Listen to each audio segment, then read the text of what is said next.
The deed to your house is not proof that you own it. I know how that sounds. Let me say it more precisely, because the distinction is the entire reason this video exists. That deed is a record.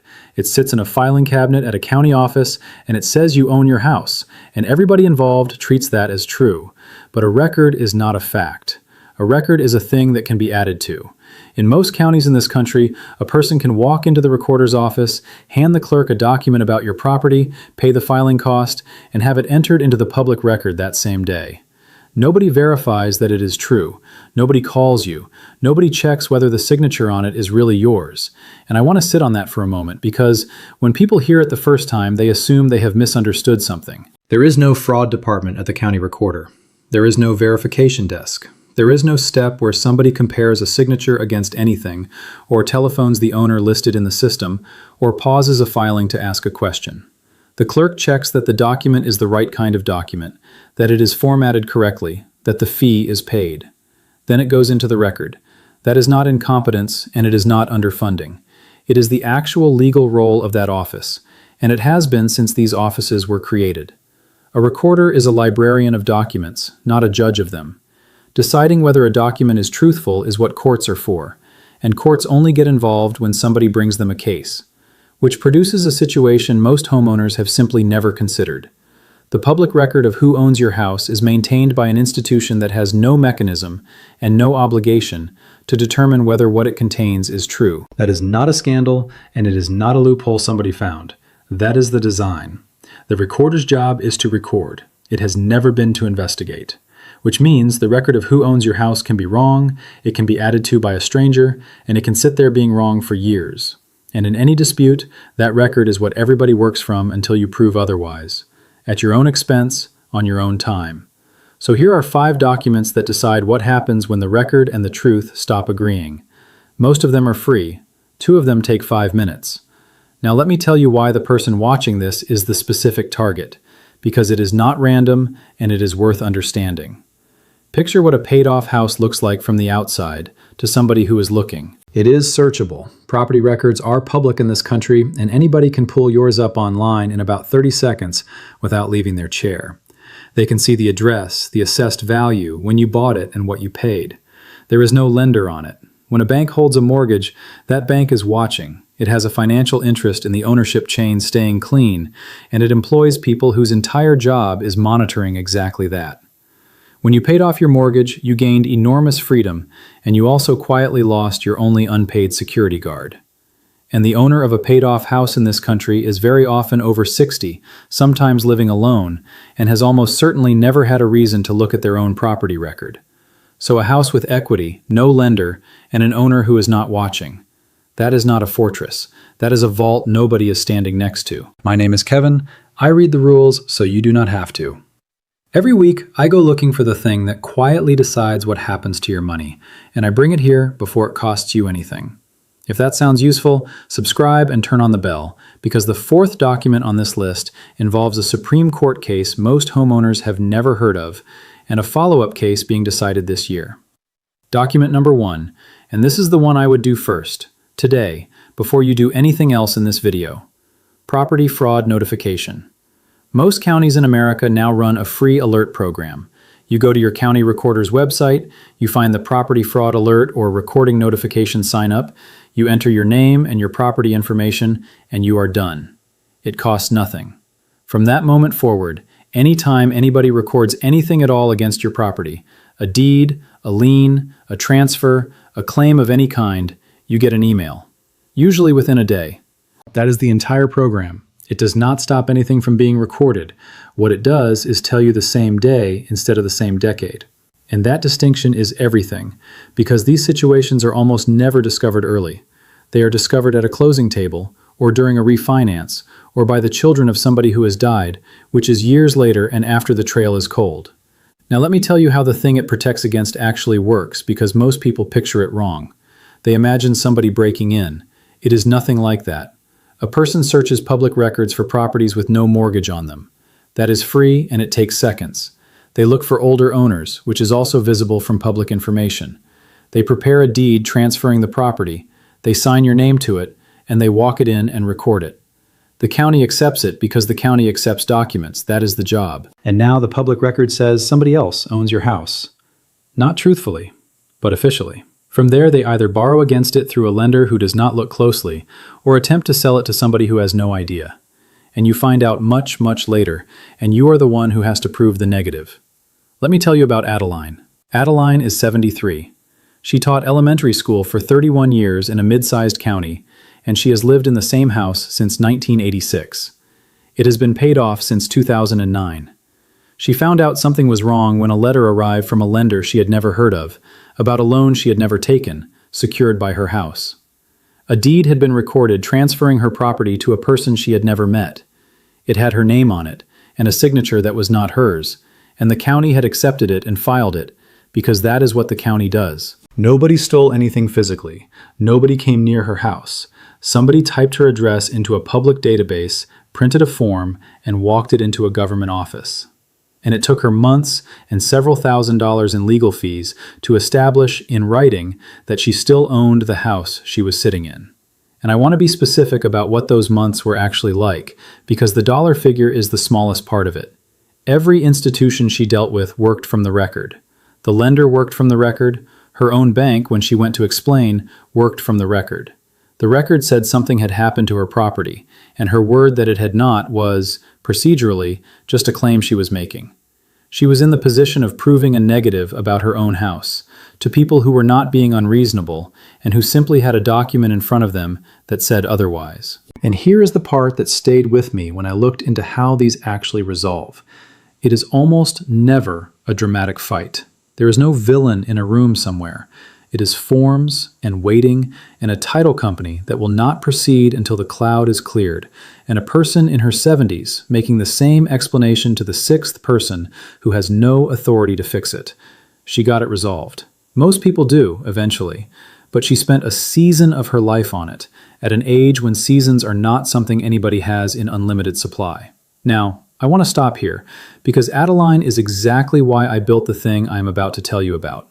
The program that would have caught this was free. It was on her county's website the entire time. It would have emailed her within a day of that deed being recorded, and one phone call to the recorder that same week would have ended the whole thing before a single dollar was spent. Her county has her name, they have her address, they know she owns that house, they have never once sent her a letter about the program. That is what the Quiet Rules is. It is the free things nobody tells you about, written large and written plain, in the order to do them, so a person can sit down on a Saturday with a cup of coffee and actually close the doors that are standing open. You can find it at kevinexplains.shop. The link is in the description below and in the pinned comment at the top.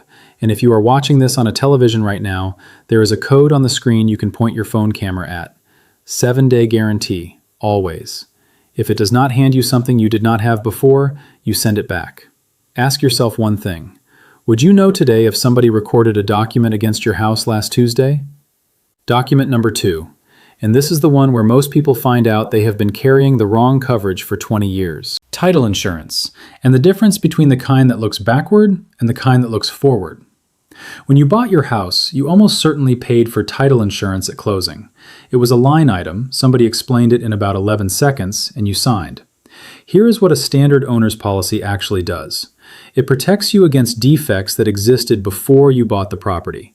A forged signature somewhere back in the chain, an unpaid lien from a previous owner, an error nobody knew about. Problems that were already there, sitting in the history, waiting. That is genuinely valuable, and it is why the policy exists. But notice the direction it faces. Backward. It covers the past. If somebody forges a deed on your property next year, that is not a defect that existed when you bought it. That is a new event. And a standard policy generally does not cover it. An enhanced owner's policy faces the other way. Depending on the policy and the state, it can cover forgery occurring after closing, fraudulent transfers, identity theft affecting your title, and, critically, the legal costs of fighting it. Those legal costs are the part people underestimate. Clearing a fraudulent deed is not a form. It is a case, and cases are expensive. Now, this one is not free. It costs money to upgrade, and I am not going to pretend otherwise. But here's the question worth one phone call. Call whoever handled your closing, or the title company named on your policy, and ask 2 things. Is my policy standard or enhanced? And if it is standard, what would an enhanced policy cost? That is a 5-minute call, and you will have an answer. And there is a related thing worth knowing that costs nothing at all. Pull your policy out and actually look at it. A great many people have never read the document they bought. Some of you will find you already have an enhanced policy and can stop worrying about this section entirely. Some will find the policy is in the name of a person who has died, which is a separate problem I am going to get to. And I want to add one more thing about this that people almost never consider because it is genuinely counterintuitive. Your title insurance policy does not expire. It has no renewal date and no premium after the first one. You bought it once, at closing, and it has been sitting there quietly ever since, for as long as you own the property. That sounds like good news, and in one sense it is. But think about what it means in practice. It means the coverage you are relying on today was purchased under whatever the standard product was in the year you bought your house. If you bought in 1986, the policy protecting your house is a 1986 product, written before online property databases existed, before anybody could search your county's records from a kitchen table in another state, and before this particular kind of fraud was a category anybody was thinking about. The threat changed. Your coverage did not, because nothing about a title policy prompts you to revisit it. There is no annual statement, no renewal notice, no agent calling to review your needs. It is the one insurance product in your life that nobody ever tries to upsell you on after the day you buy it. And that is precisely why so many people are carrying coverage that was appropriate decades ago and has not been reconsidered since. Let me tell you about Bernard. Bernard is 69.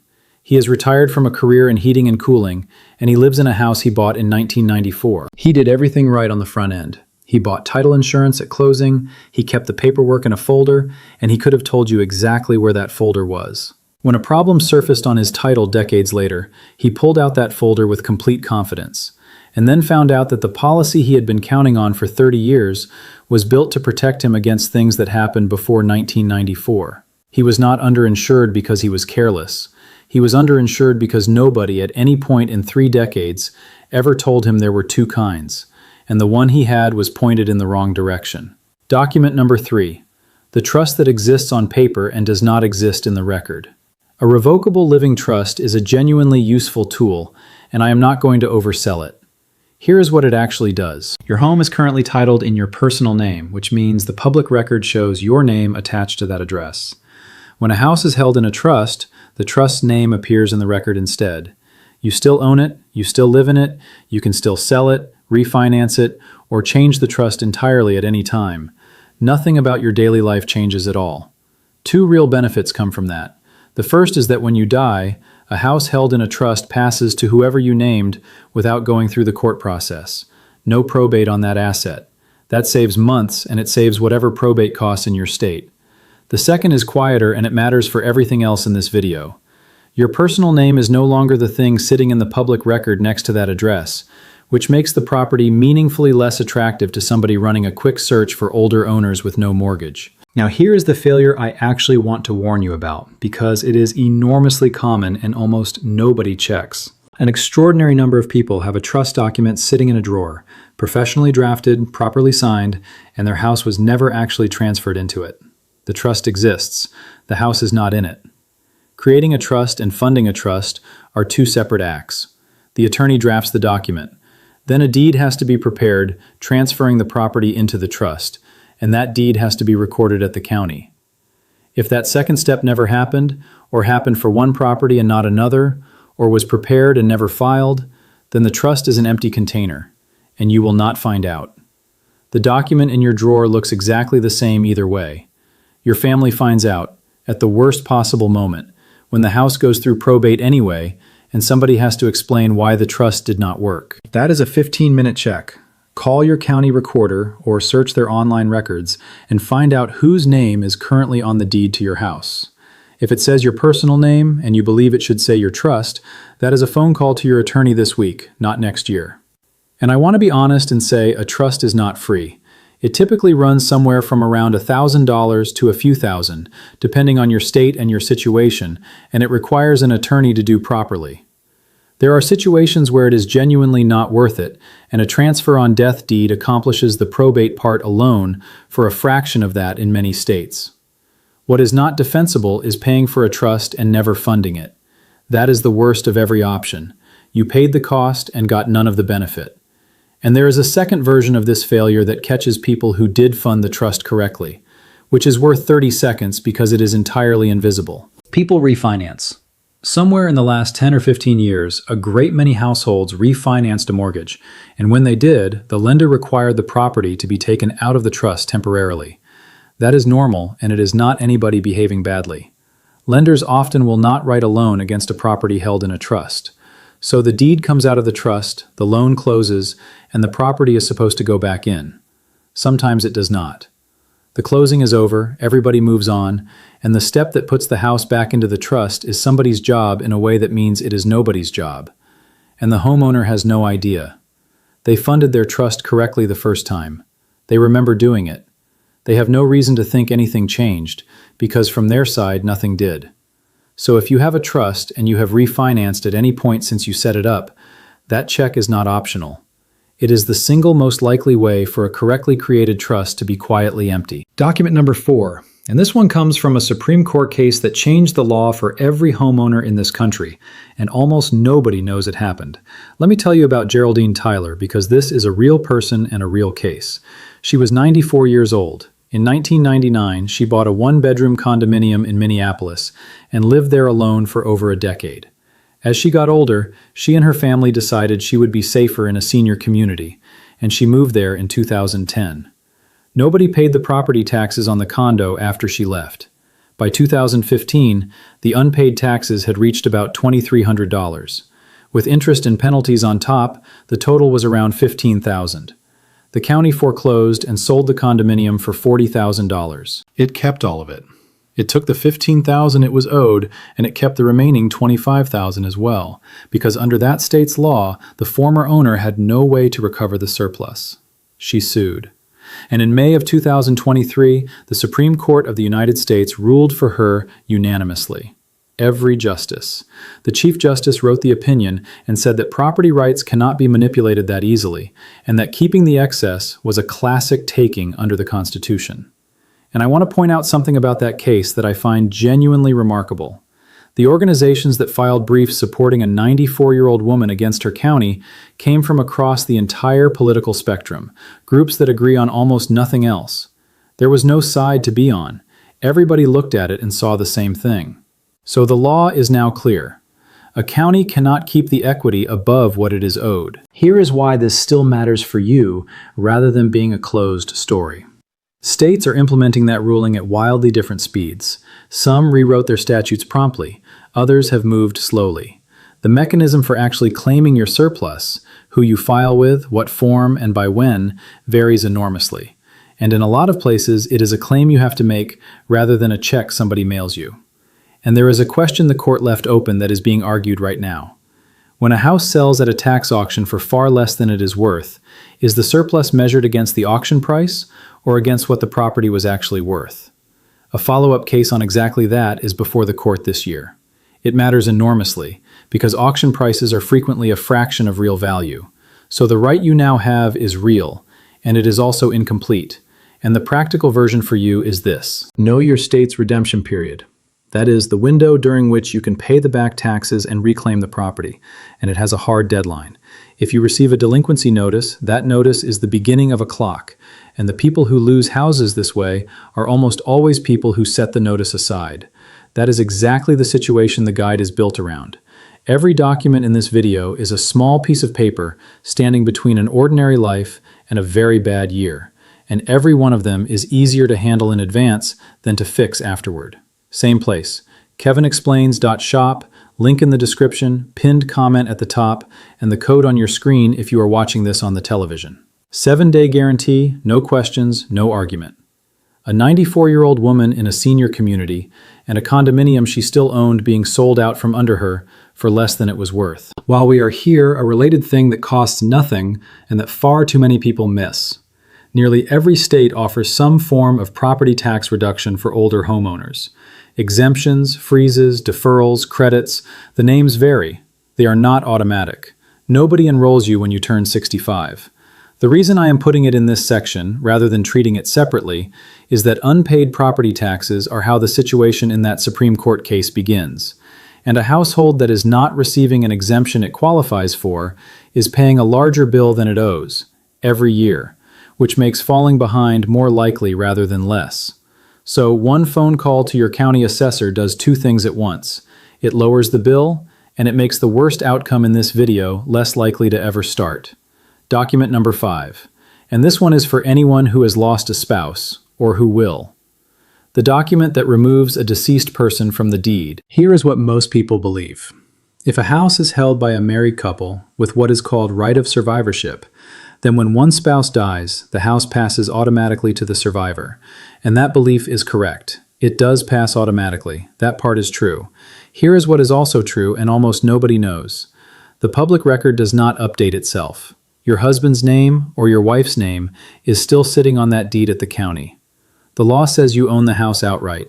The record still shows 2 owners, one of whom died years ago. Nothing goes wrong for a long time. You live there, you pay the taxes, you have no reason to think about it at all. Then somebody needs the title to be clean. You go to sell, or refinance, or take a reverse mortgage, or you die and your children try to sell. And now there is a dead person on the deed, and clearing that requires a document. Usually a certified death certificate, recorded at the county, often along with a sworn affidavit, and the exact requirements vary by state. Doing that in the year after a death is straightforward. The death certificate is right there. You have already ordered several copies. It is one more errand in a period that is already full of errands. Doing it 15 years later is a different task. Doing it after the surviving spouse has also died, by children who were not involved in any of it, is a considerably harder task, and it happens constantly. Let me tell you about Etta. Etta is 80. Her husband died in 2012. They had owned their house together since 1978, and it was paid off long before he passed. She handled everything correctly, by every ordinary measure. She notified the bank, she notified the pension, she changed the insurance and the utilities and the vehicle registration. She did the entire list that people give you. Nobody on that list said anything about the deed. It is not on most of the lists. So for over a decade, the record at her county has shown 2 owners of that house, one of whom has been gone since 2012. She is not in any danger. She owns it. But the day her daughter has to deal with that property, there will be an extra problem waiting, and the person who could have resolved it in 10 minutes with a document she already had in her hand will not be there. That is the whole shape of this video in one story. Nothing was wrong. Something was simply never finished. And I want to say one more thing about Etta's situation, because there is a version of this that is considerably worse, and it is worth knowing about. Everything I just described assumes the house was held in a way that passes automatically to the surviving spouse. Most married couples own their homes that way, and if you do, the only problem is the paperwork lag I described. But not every deed is written that way. Some couples hold property as what is called tenants in common, which means each person owns a share, and that share does not automatically pass to the other. It goes wherever that person's will directs, or through the court process if there is no will. People end up in that arrangement for all kinds of ordinary reasons. A second marriage where each person brought their own children into it. A property one spouse owned before the marriage and added the other 2 later.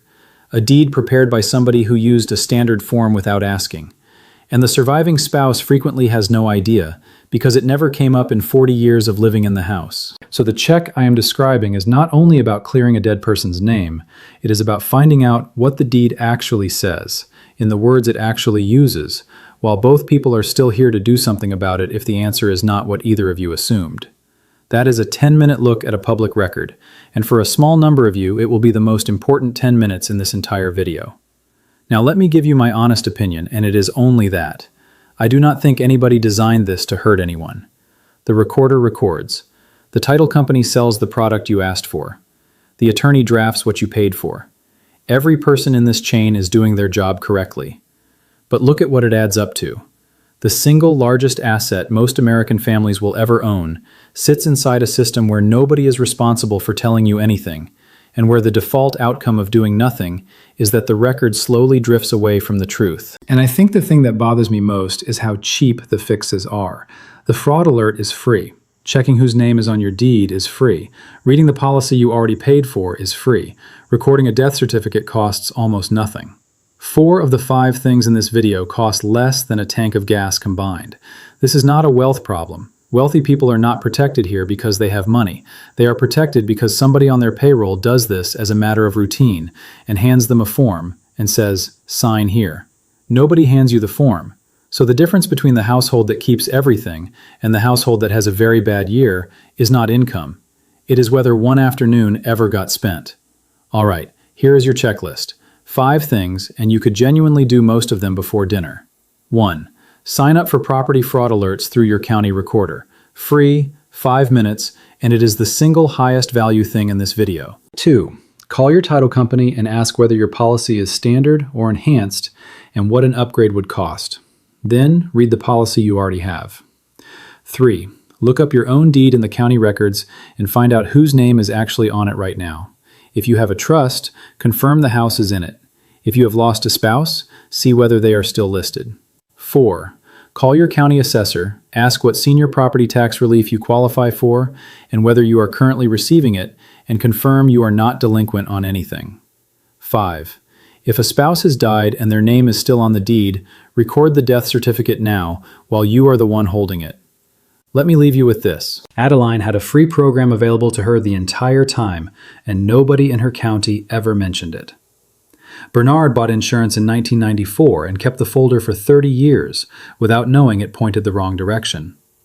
And Etta did every single thing on the list somebody handed her, and the deed was not on the list. Not one of them was careless. Every one of them was let down by the same thing, which is that the record of what you own is a document somebody else maintains, and it is nobody's job to keep it honest for you. So go look at your own record this week. It is public, it is free, and it will take you 10 minutes to find out whether it still says what you think it says. I am Kevin. Thanks for watching. Do not forget to check the quiet rules at kevinexplains.shop.